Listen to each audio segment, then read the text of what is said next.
The Israeli-Palestinian conflict is perhaps the most complex political issue of our time. Many have resorted to simply blaming one side or the other. But if we take the time to understand the history and correct our misconceptions, a potential path forward for the Palestinians begins to emerge. So let's start by trying to get the story straight and clear up 10 of the biggest misconceptions out there. Misconception number 1. Israel illegally stole land from the Palestinians.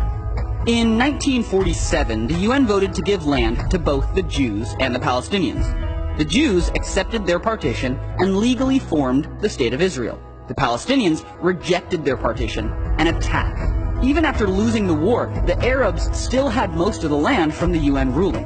Which leads us to misconception number 2. The surrounding Arab nations actually want to create a Palestinian state. So after the war, the West Bank and Gaza were controlled by Jordan and Egypt for 19 years. During that span, those governments never established a Palestinian state. Instead, they kept the land for their own use. Misconception number 3. The Arab nations want to solve the refugee crisis. Palestinians have settled in Arab nations throughout the Middle East. These nations could solve the crisis immediately by granting refugees equal rights, but instead, they refuse to let them vote, own land, or even study in public schools. Ironically, the only country to grant them full citizenship rights is Israel, which absorbed 156,000 Arabs after the 1948 war, and even today, Arabs hold seats in the Israeli government and Supreme Court. Misconception number 4. UN efforts are helping to solve the refugee crisis. The UN did step in to provide assistance to the Palestinian refugees, but instead of using their existing agency that helps resettle refugee populations around the world, the UN created UNRWA, which labels every Palestinian as a refugee until a Palestinian state is formed within the borders of Israel. This makes it more difficult for Palestinians to thrive in their host countries and locks them into perpetual refugee status, passing it on to their children, grandchildren, and great-grandchildren, swelling the refugee population from 500,000 in 1949 to nearly 5 million today.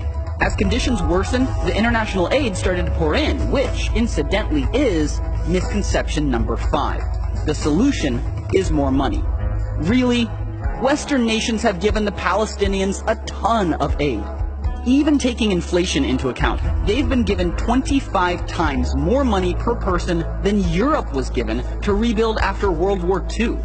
Where's the stable economy? Where's the improved infrastructure? That money sure could have helped, but it was given to some leaders who had a different agenda, which brings us headlong into misconception number 6. Forming a state is the primary goal of top Palestinian leaders. All of this international aid did go to help ease one man's suffering, Yasser Arafat. After his death, accountants hired by Arafat's own family discovered secret investments worth more than $1 billion. That income stream would be threatened if a new state was formed, which gives leaders like Arafat, or Mahmoud Abbas for that matter, a billion-plus reasons to never actually sign a peace treaty. Which leads us to misconception number 7. Israel has a true peace partner. In the year 2000, desperate for a resolution, the Israelis elected Prime Minister Ehud Barak with a mandate to make peace with the Palestinians.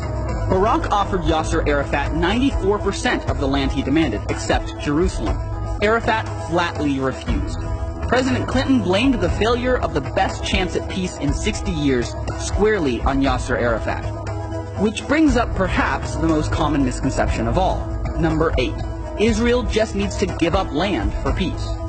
The last time Israel tried this was in 2005. They forced thousands of Jewish settlers out of Gaza, and in exchange, the Palestinian leaders promised peace. But when the Israelis moved out, the Palestinians voted Hamas in.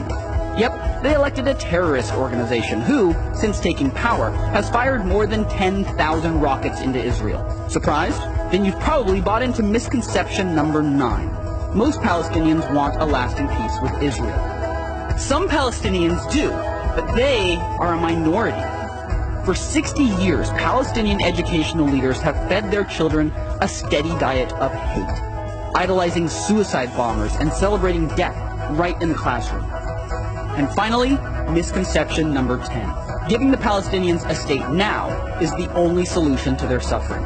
This has been the only approach tried for the last 60 years. But these are people we're talking about, and waiting until they have a state to give them equal rights has only made things worse. Currently, Israel is the only nation to grant full rights to the Palestinians within their borders.